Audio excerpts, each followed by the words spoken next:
এই লেসনে আমরা খুবই একটি সুন্দর জিনিস নিয়ে কাজ করতে যাচ্ছি, যেটি আমাদের খুবই উপকারী এবং খুবই ভালো আমাদের জন্য কাজ করে। অ্যাডোবি প্রিমিয়ার প্রোতে এটি হচ্ছে যে লুমেট্রি প্রেসেট। এই লুমেট্রি প্রেসেট এটা আসলে কি?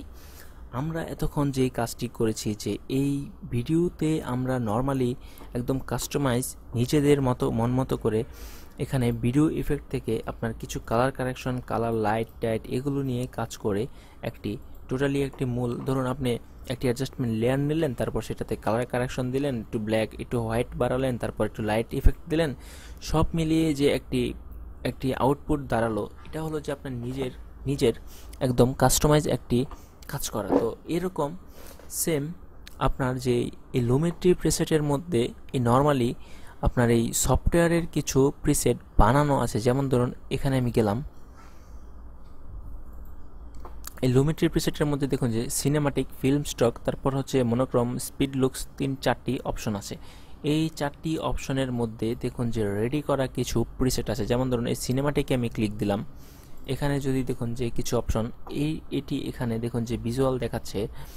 আমি যদি এটাকে এরকম দেখি যে কোনটা আপনার চোখে দেখতে ভালো লাগছে, আপনার কোনটা মনে হচ্ছে যে একটি ভালো লুক আপনার ভিডিওর জন্য পারফেক্ট, সেইটাকে আপনি এভাবে ধরে এখানে ভিডিওতে নিয়ে এসে ছেড়ে দিবেন। দেখুন যে আপনার ভিডিওর যেই কালারটি, সুন্দর একটি কালার চেঞ্জ হয়ে গেছে।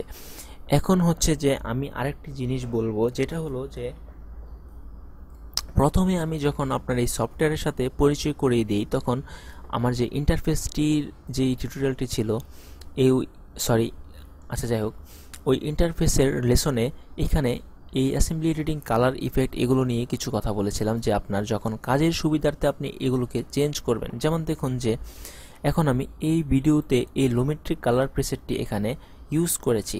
তো আমি যদি এখানে এই ইফেক্ট কন্ট্রোলে যাই, এখানে নিচে দেখুন যে আমি এগুলি ওপেন করে এভাবে কিছু এগুলিকে আমি আবার রিএডিট করতে পারবো, কাজ করতে পারবো। তো এইটা আমার যেই অসুবিধাটি হচ্ছে, এখানে আমার বেশি জায়গা প্রয়োজন হচ্ছে, তাই আমি নিচের দিকে যেতে হচ্ছে বারবার।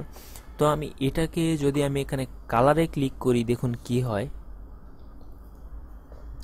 তো আমি যেহেতু এখন কালার নিয়ে কাজ করছি, তো আমি কালারে ক্লিক দিলাম, তো আমার দেখুন যে টোটালি ওয়ার্ক স্পেসটা একদম চেঞ্জ হয়ে গেল। এবং এই দিকে যে দেখুন যে লুমেট্রি কালার নামেরই একটি আলাদা প্যানেল তৈরি হলো। এবং এখান থেকে আমি যে ইফেক্টটি ইউজ করব, ধরুন আমি এখানে যে ইফেক্টটি ইউজ করেছিলাম, ইফেক্ট কন্ট্রোল থেকে গিয়ে আমি এটাকে ডিলিট করে দিলাম। ওকে,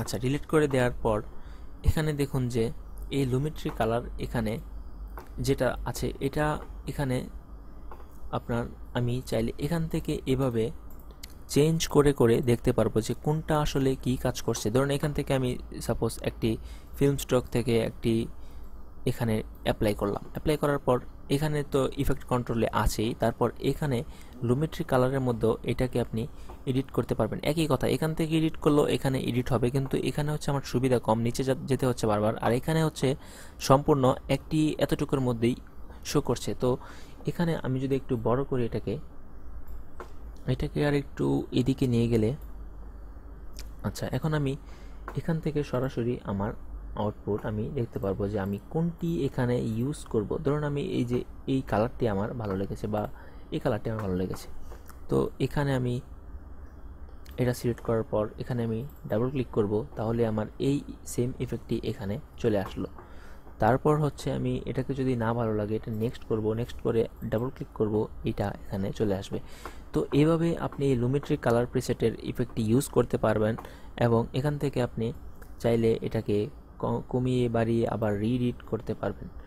তো এইটা আমাদের যে সুবিধাটি দেয়, সেটা হচ্ছে যে নর্মালি আমরা যে কালারের প্রিসেটগুলো ইউজ করি, সেটা হচ্ছে যে আমাদের নিজের মন মতো করা, আর এটা হচ্ছে একটি প্রত্যেকটি এক একটা প্রফেশনাল প্রিসেট তৈরি করা প্রফেশনালদের জন্য। এবং এখান থেকে যদি আমরা ইউজ করি, তাহলে আমাদের সময় খুবই কম লাগছে এবং আমাদের বারবার অনেকগুলো ইফেক্ট ইউজ করতে হচ্ছে না। তো এটা আমি চাইলে এখানে এভাবে ইউজ করে রিএডিট করতে পারি, এবং চাইলে আমি এভাবে নেক্সট করতে পারি। আর ধরুন আমি একটি ইফেক্টকে এভাবে উল্টাপাল্টা করে একদম নষ্ট করে ফেলেছি, আমার এখন মন মতো হচ্ছে না, আমি চাইলে এটাকেও রিসেট করতে পারি। তাহলে আমার যেতে হবে ইফেক্ট কন্ট্রোলে, ইফেক্ট কন্ট্রোলে গিয়ে এখানে এটা সিলেক্ট করা, এখানে রিসেট বাটনে ক্লিক দিবেন, তাহলেই রিসেট হয়ে যাবে। তারপর আবার এখানে আপনি আবার নেক্সট করবেন, নেক্সট করে ক্লিক দিবেন, চলে আসবে। তো এইভাবে আপনি আপনার এই লুমেট্রিক কালার প্রিসেট দিয়ে আপনার ভিডিওকে খুবই সুন্দর একটি লুক দিতে পারেন। তো আপনারা দেখলেন এই লেসনটা এ পর্যন্তই ছিল, এবং পরবর্তী লেসন দেখতে সঙ্গেই থাকুন। ধন্যবাদ।